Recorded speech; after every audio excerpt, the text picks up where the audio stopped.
Hayward.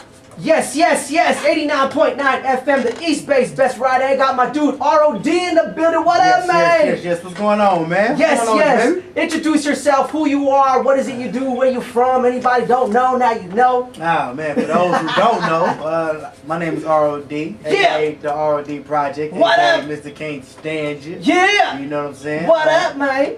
You know, represent the Bay Area all day long, man. Yes, yes. Okay, so you've introduced yourself. You're doing your thing, man. So what is going on with you right now? Just working hard, man. Just working on this next project that I'm about to put out. Right. I believe middle of March. Right. The middle of March or late March. What's coming?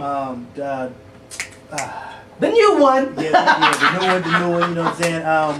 The drawing board 1.5. Wow. I had dropped the drawing board last year. Right, I remember. January last year. Okay. So we're coming with the 1.5, you know what I'm saying? We got a lot of new material on there. Who's on there? Oh, man. I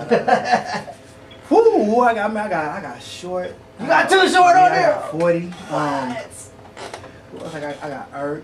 Wow. You got some heavy hitters. Just to name a few, man. Yeah, just to name a few. I don't want to give it all away. But those top three already are like really good. So I can't wait to hear it. March, what day March? The middle of March. We haven't got an exact date yet. Okay. So but it's coming in March. Definitely coming in March. What is the name of it again? The drawing board 1.5. The drawing board 1.5 in March. Coming soon. Look out for that as well. Now let's talk about, it's 2012, let's go into 2011. Top 3 highlights of the ROD project in 2011. Top 3 highlights. Yeah. Well, one of the highlights for sure. Yeah. Was when Bobby Valentino had brought me out. Wow. He had brought me out for the Holiday House of Soul. Oh, I heard about that. How was that? Ah, man, that was crazy. It was crazy because I did the House of Soul the year prior. Right. You know what I'm saying? I remember. Yeah, it's like in 2010. 10? Okay. Something like 2010. Yeah. And I did it. It was dope. It was lovely. Yeah. You know what I'm saying? Yeah. But it just seemed like it was the element of surprise because didn't nobody know I was gonna be there. It was a surprise. So surprise. Yeah, you know what I'm saying. So when I came out, actually when Bobby Valentino's DJ / manager put on the record, you know what I'm saying, to give the Bay Area homage or whatever. Right. He put on the record, the crowd was going crazy. But they didn't see me. Didn't nobody know I was there. They just thinking they rocking to the song. Playing the song. And so when I came out and performed the song, the crowd just went extra crazy. So what was the date of this event? I want to say it was like in December because it was before Christmas. 2011. Yeah. Just working with a lot of dope artists. Staying busy. Just staying busy. Because like 2011, I really kind of took time to get back to recording and perfecting my craft because I didn't get a chance to do that in 2010. I was constantly doing shows, constantly being out of town. So 2011, I definitely had to come back because in this industry, you got to be quick with it. You got to keep dropping hits after hits after hits because the attention span is so short. Right. Yes. You know what I mean? Yes. So I just 2011, I just took the time out to just really focus. Stack up. Yeah, really focus and stack and get this project ready. Right. So my question would be is that now that you know the difference when you were in a rush and all this stuff was going on in 010, and now you're just taking your time and getting this album out. What is the difference between those time zones there? The time zones, because you know what, when Can't Stand You dropped, it was, I'm not gonna say it was a fluke, but it happened so fast. You know what I'm saying? And me not ever being in that position to where my song is the #1 song on the radio, or it's the hottest song in the Bay. Yeah. You don't know how to be prepared for what's coming after that. Right. Because everything happened so fast. So it was like we was ready to push another record before that. We already had a marketing plan, a whole scheme for a whole another record. Right. And then Can't Stand You took off, and it took off so fast, so we had to shift our focus from one song to another. Because that's what the fans wanted?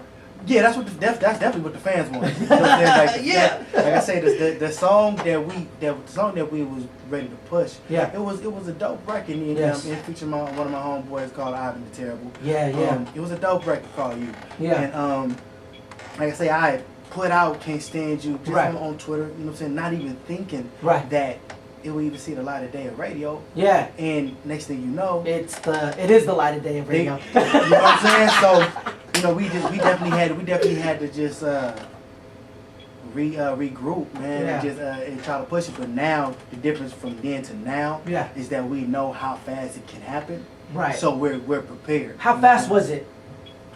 So you made the song and then it hit the airwaves. I made the song let's just say I made the song in September. September. The song was My Emotion played it on the radio in December. October, November, December. Okay. Then next thing you know, by February, it was added in rotation. Wow, and then just haywire after. Just haywire after that. Wow, that's amazing. So now my question to you is that you're talking about the short attention span, and you're an R&B artist, so it's harder to me. I think it's more skill to write an R&B song because you're hitting notes than a rap song. So to make consistent hits for any R&B artist out there, what is like a tip for you to let these another R&B artist or someone that wants to sing or even try to do what you're doing, what would be some tips that you would say, man, to do?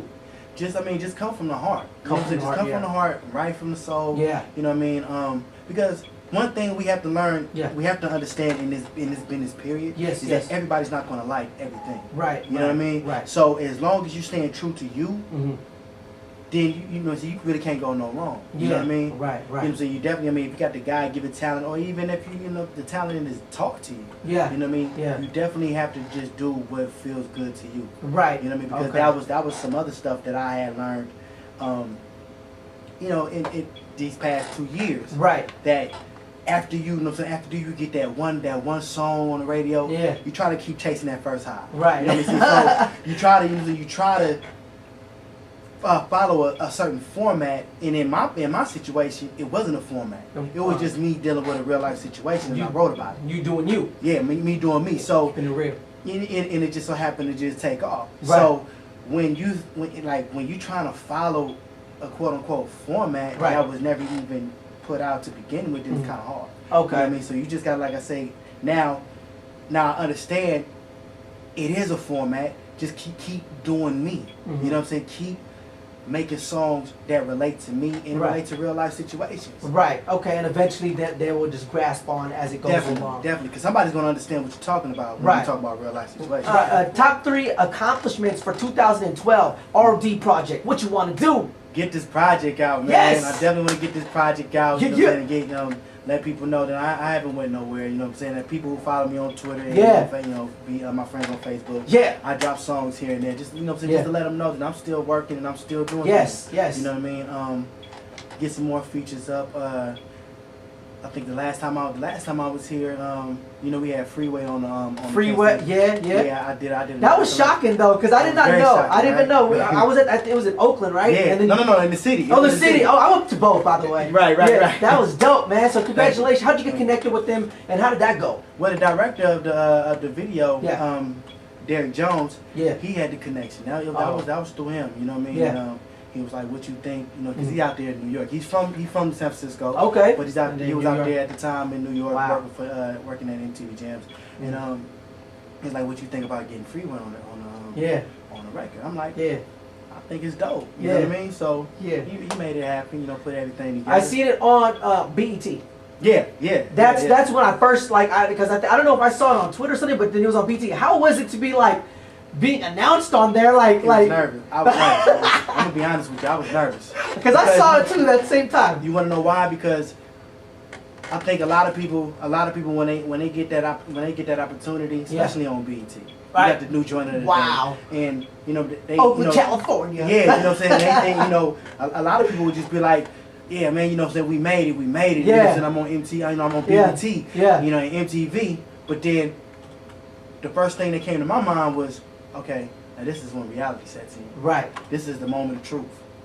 Either this record is gonna make it happen or it's not. You know what I mean? Right. So I was more nervous than than happy. Right. I was happy, but I was nervous because I didn't know. It's, you know what I'm saying? Big. It was way more big scale, bigger scale. Yeah, you know what I mean? I was excited for you too, because I was like, what? I was just at this thing on BET, what? Because you were climbing, you were just boop, boop, boop, boop, boop, you just kept going. It was crazy. So fast. Yeah, everything happened fast. I noticed that. Man. Everything happened fast. Yeah. Even though I've been pushing for this moment, right? For the past 10 years, I mean, I've been recording music for the past 10 years. Yeah. But I still wasn't prepared for when it took off. What were you missing of your preparation skills, or what did you not do that you were prepared for that you should have been prepared for? I guess. I could have. What I think the first thing that made that I think the mistake I made. Now I'm just gonna say I made is not really what's the word I'm looking for? Not having the second single on deck. 12. Let's go into artists you want to work with in 2012. Top 3 that you haven't worked with yet. It could be worldwide. Man, I definitely want to work with T.I. T.I. Yeah, I have this record in mind that I just don't. I hear nobody but T.I. on. Okay. You know, so I'm definitely trying to put that together. That'll be sick.